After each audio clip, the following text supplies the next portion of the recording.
Hello दोस्तों, स्वागत है आपका जीके महेश्वर यूट्यूब चैनल में। दोस्तों, आज राजस्थान ज्योग्राफी का लेक्चर कवर करेंगे, जिसमें पढ़ेंगे राजस्थान की झील के बारे में।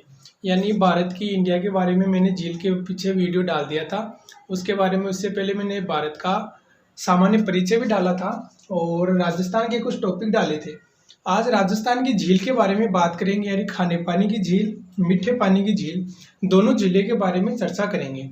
तो पढ़ेंगे सबसे पहले हम खारे पानी की झील, क्योंकि अगर तो मैं राजस्थान की ज्योग्राफी की बात करूं तो ज्योग्राफी में कम से कम भी अगर 5% ज्योग्राफी क्वेश्चन आते हैं, 5% तो झील के बारे में अवश्य आते हैं। झील और नदी टॉपिक ऐसा है जिसमें 5% ज्योग्राफी कवर होती है आपकी।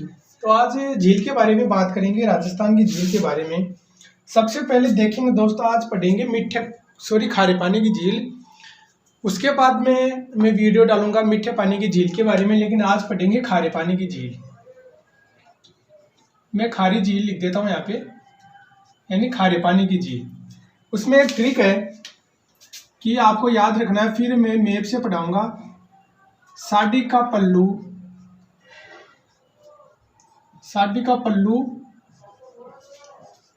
कुत्ता फाड़े रे। साड़ी का पल्लू कुत्ता फाड़े रे ट्रिक है। इस ट्रिक से इसमें सारी मतलब खारे पानी की जितने भी झील हैं, उन झील में इसमें सारी कुछ दे रखा है इस ट्रिक के माध्यम से। फर्स्ट में देखेंगे, सा का मतलब होता है सांबर। फिर उसके बारे में इसके बाद में हम डिटेल से पढ़ेंगे इनके बारे में। तो फर्स्ट में देखेंगे सांबर झील, उसके बाद में डीडवाना के बाद में है पंचभद्रा जो बाड़मेर में पड़ती है। फिर बाद में लूणकरणसर, ल से लूणकरणसर। उसके बाद में कु से कुचामन।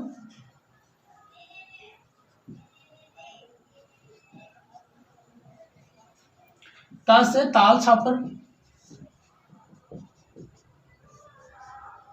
फा से फलोदी, डेगाना और रे से रेवासा। यानी आपको ये याद रखना है, इसमें डेगाना है लेकिन इसे छोड़ना एक बार। कुचामन, डीडवाना। स से सांबर, डी से डीडवाना, का कोई मतलब नहीं है। प से पंचभद्रा और ल से लूणकरणसर, कु से कुचामन, ता से ताल छापर, फ से फलोदी जोधपुर में और र से रेवासा। ये थी दोस्तों खारे पानी की झील की ट्रिक। साड़ी का पल्लू कुत्ता फाड़े रे, साड़ी का पल्लू कुत्ता फाड़े रे, ये ट्रिक याद रखना। इसमें सारे राजस्थान की जितने भी खारे पानी की झील हैं उनके बारे में इसमें सारा डिटेल दिया गया है। एक कायलाना, कोलायत और जय संबंध और राजसमंद और फोय सागर है, उनके बारे में बाद में बात करेंगे। मीठे पानी की झील आपको ये याद रखना है। अगर आपको ये याद हो गई खारे पानी की झील, तो मीठे पानी की झील आप ऑप्शन से बता सकते हैं, क्योंकि ज़्यादातर एग्जाम में आजकल ऑप्शन से पूछते हैं, क्योंकि इनमें से खारे पानी की झील नहीं है, इनमें से मीठे पानी की झील कौन सी है, ऐसे इस प्रकार से क्वेश्चन पूछे जाते हैं। ये थी दोस्तों खारे पानी की झीलें। अब इसके बारे में एक एक के बारे में चर्चा करेंगे ट्रिक से, कि सांबर झील के बारे में चर्चा करेंगे, फिर डीडवाना के बारे में और पंचभद्रा के बारे में। सारा कुछ डाउट आराम से क्लियर करेंगे। तो दोस्तों फर्स्ट में लेंगे सांबर झील, क्योंकि मोस्टली ज़्यादातर 3 झीलों से क्वेश्चन पूछे जाते हैं एग्जाम में। सांबर झील, डीडवाना और पंचभद्रा, क्योंकि ये बड़ी झीलें हैं और इसी से ज़्यादातर क्वेश्चन पूछे जाते हैं। तो फर्स्ट में लेते हैं सांबर झील। आपको फर्स्ट में इस प्रकार से पढ़ना है, जैसे सांबर झील है तो यहाँ पे लिखना है सांबर। इस प्रकार से नोट्स बनाना है जो आपको अच्छी तरह से याद हो। यानी ये हो गई सांबर झील। सांबर झील इस प्रकार से लिखना है आपको, ऊपर सांबर झील, सांबर झील पढ़ेंगे हम। अब देखते हैं सांबर झील। फर्स्ट में तो ये देखेंगे सांबर झील है, ये कितने जिलों में फैली हुई है, क्योंकि पिछली बार एग्जाम में पूछा था फर्स्ट ग्रेड में कि फर्स्ट में यानी कितने जिलों में इनकी सीमाएं लगती है सांबर झील की, तो वो देखेंगे। एक तो है नागौर, उसके बाद में है अजमेर और है जयपुर। यानी 3 जिलों में फैली हुई है, जयपुर, नागौर और अजमेर। जयपुर अजमेर वैसे ज्यादातर इसका भाग ज्यादा जयपुर में फैली हुई है। यहाँ पे फुलेरा जंक्शन इसके पास में है, फुलेरा जंक्शन के पास में। अब इसमें देखेंगे फर्स्ट में कि सांबर झील की लंबाई के बारे में, लंबाई कितनी है इसकी, और चौड़ाई के बारे में। फिर देखेंगे अपवाह क्षेत्र।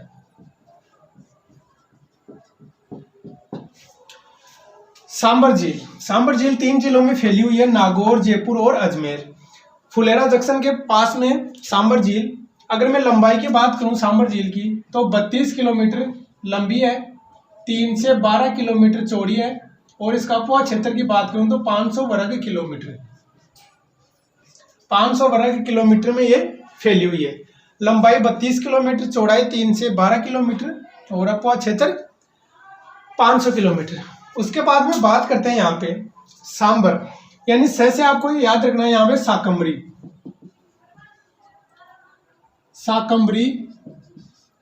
साकम्बरी माता का मंदिर है। यानी यहाँ पे एक बार अकाल पड़ा था, तो साग सब्जियों के बारे में यानी बताते हैं कि साकम्बरी माता ने यहाँ पे ये उपलब्ध करवाई थी, इसी के नाम साक या साकम्बरी माता नाम रखा गया। यानी सांबर झील के किनारे साकम्बरी माता का मंदिर है। उसके बाद में बात करते हैं यहाँ पे, इसे क्या कहते हैं, देवयानी तीर्थ। देवयानी तीर्थ, देवयानी तीर्थ यानी तीर्थों की नानी, तीर्थों की नानी। अगर भांजे की बात करूं तो मचकुंड धौलपुर को कहा जाता है, धौलपुर को, और तीर्थों का मामा पुष्कर को कहा जाता है। उसके बाद में सांबर झील के बारे में बात करते हैं कि सांबर झील में 3 नदियां आके गिरती है, रूपनगढ़, खारी और खंडेला। मेथा, रूपनगढ़, खारी, खंडेला 4 नदी हैं। तो आपको यहां से याद रखना है, यहां से गिरती है मेथा, यानी पश्चिमी साइड से मेथा, और दक्षिणी साइड से गिरती है कौन सी नदी, रूपनगढ़। और उत्तरी साइड से 2 नदी आती हैं, खारी और खंडेला, खारी और खंडेला। मेथा, रूपनगढ़, खारी और खंडेला, मेथा, रूपनगढ़, खारी और खंडेला, यानी 4 नदी आके गिरती है। दक्षिणी भाग से रूपनगढ़ नदी आके सांबर झील में गिरती है। और यहाँ से अगर मैं पूर्वी साइड की बात करूं या उत्तरी साइड की बात करूं तो खारी और खंडेला नदियां सांबर झील में आके गिरती है। उसके बाद में इधर से पश्चिमी साइड से मेथा नदी आके गिरती है। आगे बात करूं तो ये भारत की सबसे बड़ी खारे पानी की झील है, सबसे बड़ी खारी झील। यानी सबसे बड़ी खारे पानी की झील की बात करें तो सबसे बड़ी खारे पानी की झील सांबर झील को कहा जाता है। अगर मैं राजस्थान में बात करूं तो राजस्थान में 12% नमक उत्पादन होता है, 12% नमक उत्पादन होता है। उनमें से 8.7% नमक अकेली सांबर झील से प्राप्त होता है। यानी अगर मैं भारत की बात करूं, राजस्थान की बात करूं तो 12% भारत में नमक उत्पादन होता है, उनमें 8.7% नमक अकेली सांबर झील से प्राप्त होता है। सांबर झील की बात करूं, उसके बाद में यहाँ पे सांबर झील के किनारे एक नालीसर मस्जिद है, नालीसर मस्जिद। सांबर झील के किनारे एक नालीसर मस्जिद है। अगर मैं सांबर झील के आगे बात करूं तो यहाँ पे जो 8.7% नमक का उत्पादन होता है, यहाँ पे एक कंपनी है, कौन सी, Hindustan salt limited, Hindustan salt limited, जिसकी स्थापना 1960 में की गई थी, क्योंकि यहाँ से 25 जनवरी 1960 में की गई थी। इस कंपनी के द्वारा क्या होता है कि नमक का जो लेखा जोखा यानी रख रखाव है इस कंपनी के द्वारा किया जाता है। हिंदुस्तान साल्ट लिमिटेड 25 जनवरी 1960 में इसकी स्थापना की गई थी। अगर मैं बात करूँ, ये तो ज्योग्राफी की बात है। अगर हिस्ट्री की बात करें तो यहाँ पे अकबर और जोधा का विवाह स्थली भी रही है। अकबर और जोधा का विवाह सांबर झील के किनारे ही हुआ है। अगर मैं सांबर झील की बात करूं तो सांबर झील का निर्माण किसने किया था? वासुदेव चौहान ने। वासुदेव चौहान ने, जो चौहानों के संस्थापक थे, 551 ईस्वी पूर्व सांबर झील का निर्माण किया था वासुदेव चौहान ने। अकबर जोधा की ये विवाह स्थली रही है। उसके बाद में बात करें सांबर झील की, तो सांबर झील में हमारे दादू दयाल जी, दादू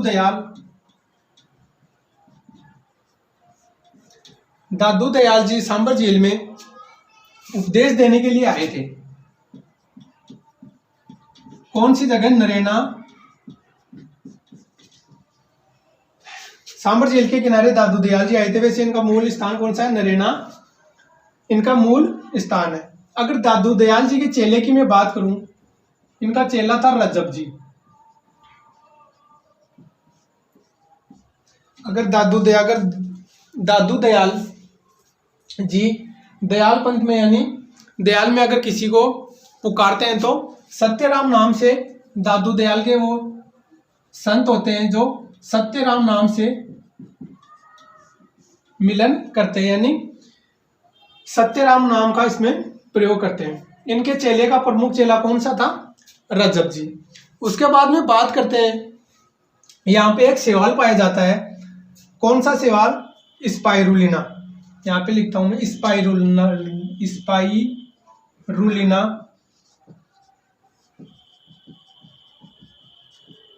स्पाइरुलिना शैवाल पाया जाता है।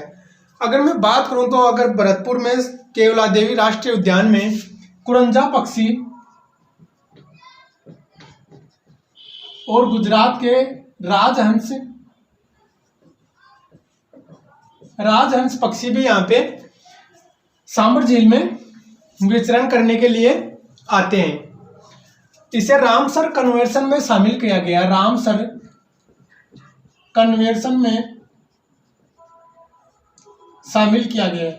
राजस्थान के 2 पर्यटन स्थलों को शामिल किया गया, एक तो केवला देवी राष्ट्रीय उद्यान भरतपुर में और एक सांबर झील को रामसर कन्वेंशन में इसमें शामिल किया गया है। तो यह थी दोस्तों सांबर झील के बारे में, यानी भारत के सबसे बड़ी खारे पानी की झील जयपुर, नागौर, अजमेर 3 जिलों में फैली हुई है। लंबाई की बात करूं 32 किलोमीटर, चौड़ाई 3 से 12 किलोमीटर, अपवा क्षेत्र 500 वर्ग किलोमीटर। इसे देवयानी तीर्थ कहा जाता है, जिसे तीर्थों की नानी कहा जाता है। और अगर मैं बात करूं आगे, तीर्थों का मामा पुष्कर को कहा जाता है और तीर्थों को भांजा मचकुंड धौलपुर में। उसके बाद में सांबर झील के निर्माण की बात करूं तो वासुदेव चौहान ने 551 ईस्वी पूर्व में इसका निर्माण कराया था। इसके किनारे नालीसर मस्जिद है। इसमें 4 नदी आके गिरती है, मेथा, रूपनगढ़, खारी और खंडेला। यहाँ पे अकबर और जोधा का विवाह स्थली है। यहाँ पे संत दादू दयाल जी उपदेश देने के लिए यहाँ पे आए थे, जिनके चेले का नाम था संत रजब जी।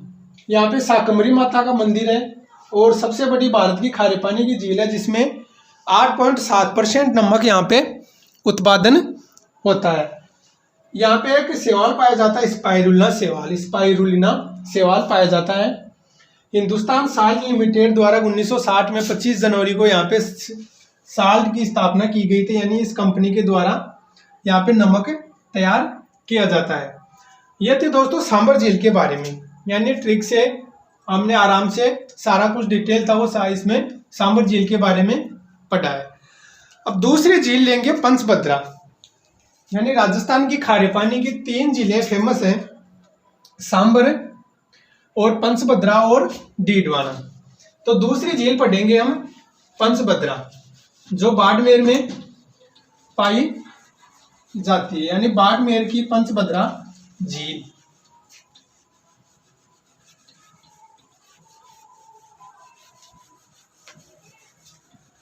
दूसरी झील पढ़ेंगे पंचभद्रा।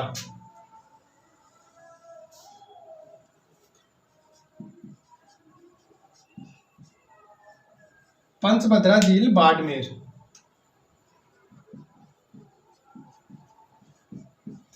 पंचभद्रा की मैं अगर बात करूं तो इसका निर्माण किया था पंचा नामक भील ने।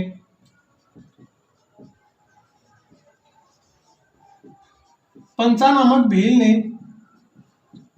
दलदल को सुखाकर, पंचा नामक भील ने पंचभद्रा का दलदल को सुखाकर, यानी इसमें दलदल को सुखाकर पंचभद्रा झील का इसमें निर्माण किया था। अगर बात करूं तो यहाँ पे एक झाड़ी पाई जाती है, कौन सी? मोरली झाड़ी। मोरली झाड़ी पाई जाती है जिससे खारवाल जाति के लोग मोरली झाड़ी से खारवाल जाति के लोग इसकी टहनियों से, यानी मोरली झाड़ी की टहनी को सुखाकर नमक तैयार करते हैं। यानी मोरली झाड़ी से खारवाल जाति के लोग टहनी को सुखाकर फिर उसमें नमक उत्पादन करते हैं। अगर बात करूं मैं यहाँ पे सबसे बड़ा यानी NaCl, सोडियम क्लोराइड की मात्रा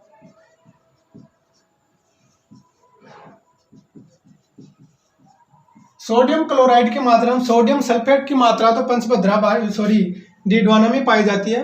सोडियम क्लोराइड का कारखाना यानी सोडियम यानी 98% तक इसमें सोडियम क्लोराइड की मात्रा इसमें पाई जाती है। उसके बाद में बात करते हैं यहाँ पे एक पद्धति है, कौन सी? यहाँ पे लिखता हूं मैं, रेस्ता पद्धति।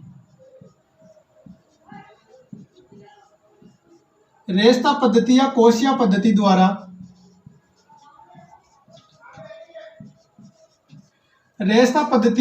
पद्धति द्वारा यहाँ से नमक उत्पादन होता है। तो ये थे दोस्तों पंचभद्रा के बारे में। यहाँ पे 1960 में 2 कारखानों की भी स्थापना की गई थी। पहला कारखाना है और ये दूसरा कारखाना, यानी फर्स्ट कारखाना कौन सा है इसमें? हीरागढ़। और दूसरा कौन सा है? सांबरा। यहाँ पे 2 कारखानों की स्थापना की गई थी पंचभद्रा के किनारे, हीरागढ़ और सांबरा। पंचभद्रा का निर्माण पंचा नामक भील ने दलदल को सुखाकर किया था। यहाँ पे मोरली झाड़ी से खारवाल जाति के लोग टहनियों से नमक का उत्पादन करते हैं। यहाँ पे 2 पद्धतियों द्वारा, रेस्ता और कोशिया पद्धति द्वारा नमक उत्पादन होता है। और 2 कारखाने कौन से? हीरागढ़ और सांबरा। ये थे दोस्तों पंचभद्रा के बारे में, यानी सांबर के बारे में हमने पढ़ा है डिटेल से। और पंचभद्रा के बारे में इतनी सी डिटेल है। इनकी स्थापना पंचा नामक भील ने की थी, मोरली झाड़ी खारवाल जाति के लोग। रेस्ता पद्धति या कोशिया पद्धति याद रखना आपको। उसके बाद में हीरागढ़, सांबरा 2 कारखाने यहाँ पे पंचभद्रा के किनारे। और सोडियम क्लोराइड की मात्रा देखें तो 98% शुद्ध खाने योग्य नमक, यानी 98% सोडियम क्लोराइड की मात्रा इस नमक में पाई जाती है। ये थे दोस्तों पंचभद्रा के बारे में। अब एक झील और बची हमारी, बड़ी झील कौन सी है? डीडवाना। डीडवाना की बात करूं तो डीडवाना एक ही चीज फेमस है, कौन सी? यहाँ पे एक कारखाना है सोडियम सल्फेट। सोडियम क्लोराइड का पंचभद्रा बाड़मेर में पाया जाता है और सोडियम सल्फेट का डीडवाना में पाया जाता है। डीडवाना पाई जाती है नागौर में। डीडवाना झील के बारे में बात करेंगे। पहले तो ये देखेंगे डीडवाना का उपनाम क्या है। उपनाम क्या है? खालदा। डीडवाना झील का उपनाम क्या है? खालदा। उसके बाद में बात करते हैं, यहाँ पे मैंने बताया था पीछे कि सोडियम सल्फेट का कारखाना, सोडियम सल्फेट का कारखाना यहाँ पे, यानी सोडियम सल्फेट पाया जाता है कौन सी झील में? डीडवाना झील में। और सोडियम क्लोराइड पाया जाता है पंचभद्रा बाड़मेर में। यहाँ पे एक संस्था द्वारा नमक तैयार किया जाता है, कौन सी संस्था है? देवल संस्था। देवल संस्था द्वारा यहाँ पे नमक तैयार किया जाता है। यहाँ पे डीडवाना में इसे उपनाम से जाना जाता है, कौन सी? एक तो सिरकी माता, यहाँ पे लिखता हूं सरकी माता या पांडा माता।